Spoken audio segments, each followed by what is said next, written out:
जातीय जनगणना, लेकिन शायद इन्हें ये मालूम होना चाहिए और अपने लोगों को भी ये मालूम होना चाहिए कि जब अंग्रेजों के जाने के बाद केंद्र में लंबे अरसे तक कांग्रेस पार्टी पावर में रही, तो कांग्रेस पार्टी की हुकूमत के दौरान सबसे पहले पिछड़े वर्ग के लोगों को आरक्षण देने के लिए तो जो सर्वे हुआ था, काका कालेलकर की रिपोर्ट आई, उसे कांग्रेस पार्टी की सरकार ने उस समय लागू नहीं किया।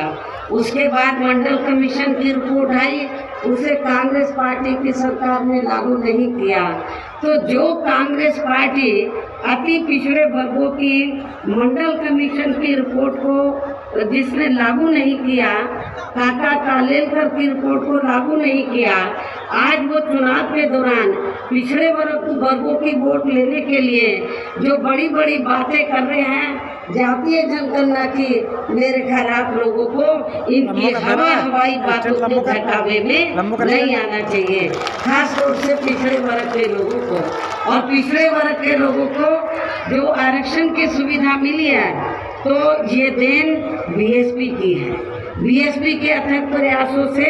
श्री बीपी सिंह की सरकार में तो ये सुविधा इन्हें मिली है। इसके साथ ही श्री बीपी सिंह की सरकार में इन वर्गों के मसीहा परम पूज्य बाबा साहब डॉक्टर भीमराव अंबेडकर को भी यहाँ भारत रत्न की उपाधि से सम्मानित किया गया है, जिसके लिए वो हर प्रकार से पात्र भी थे। यानी कि कांग्रेस पार्टी ने लंबे अरसे तक पावर में रहकर बाबा साहब को भारत रत्न की उपाधि देना उचित नहीं समझा। तो ये बीपी सिंह की सरकार में बीएसपी के अथक प्रयासों से बाबा साहब डॉक्टर अंबेडकर को इस उपाधि से सम्मानित किया गया, जो बहुत पहले ही इनको ये सम्मान मिल जाना चाहिए था, जिसके लिए विशेषकर इतना जो डिले हुआ, तो जिसके लिए विशेषकर कांग्रेस पार्टी प्रमुख तौर से जिम्मेवार व कसूरवार भी है। इससे इन वर्गों के प्रति इस पार्टी की हीन व जातिवादी मानसिकता साफ झलकती है, जिसने फिर इनके कार्यों को आगे बढ़ाने वाले हर मामले में समर्पित व्यक्तित्व मान्यवर श्री कांशीराम जी के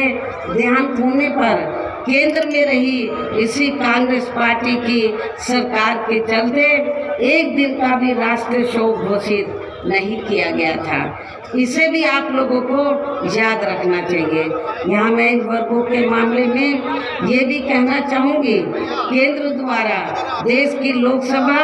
व राज्य विधानसभाओं में महिलाओं को जो 33% आरक्षण देने की व्यवस्था की गई है, तो उसमें SC, ST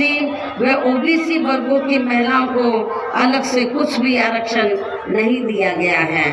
इतना ही नहीं, बल्कि इन वर्गों के लोगों को जुर्म जाति से निजात दिलाने के लिए जो भी अनेकों नियम व कानून आदि बने हैं, तो उन पर भी केंद्र व अधिकांश राज्यों की भी सरकारें सही से अमल नहीं कर पा रही हैं, जिससे अभी खासकर दलितों व आदिवासियों के ऊपर शोषण करने वाले लोगों का मनोबल और भी ज़्यादा बढ़ रहा है। और ये सब हमें जहाँ आपके मध्य प्रदेश स्टेट में भी काफ़ी कुछ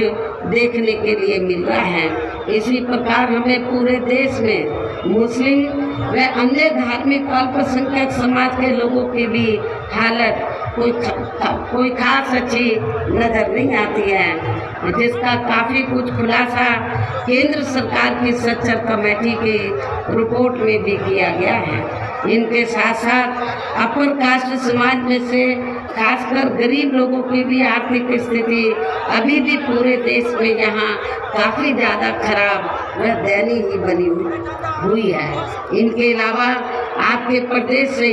पूरे देश में सर्व समाज में से विशेषकर यहाँ गरीब, मजदूर, किसान, कर्मचारी, व्यापारी एवं अन्य मेहनतकश लोग भी अपनी विभिन्न समस्याओं को लेकर अभी भी हमें काफ़ी ज़्यादा दुखी ही नज़र आते हैं। और इनमें से किसान वर्ग तो केंद्र की वर्तमान भाजपा सरकार द्वारा बनाई गई गलत नीतियों के कारण काफ़ी ज़्यादा परेशान व आंदोलित भी रहा है। लेकिन इन सब की मुख्य वजह हमारी पार्टी केंद्र व आपके मध्य प्रदेश स्टेट में भी यहाँ अब तक रही सभी विरोधी पार्टियों की सरकारों की जातिवादी, पूंजीवादी व संकीर्ण मानसिकता के तहत बनाई गई उनकी गलत नीतियों एवं गलत कार्य प्रणाली को ही काफ़ी हद तक जिम्मेवार मानकर चलती है। और इस मामले में खासकर इनकी गलत आर्थिक नीतियों की वजह से ही आए दिन यहाँ पूरे देश में गरीबी, बेरोजगारी व महंगाई आदि भी काफ़ी ज़्यादा बढ़ रही है। हालांकि इस मामले में शुरू से ही हमारी पार्टी केंद्र व राज्य सरकारों से भी हर स्तर पर ऐसी नीति अपनाने की लगातार ये मांग करती है।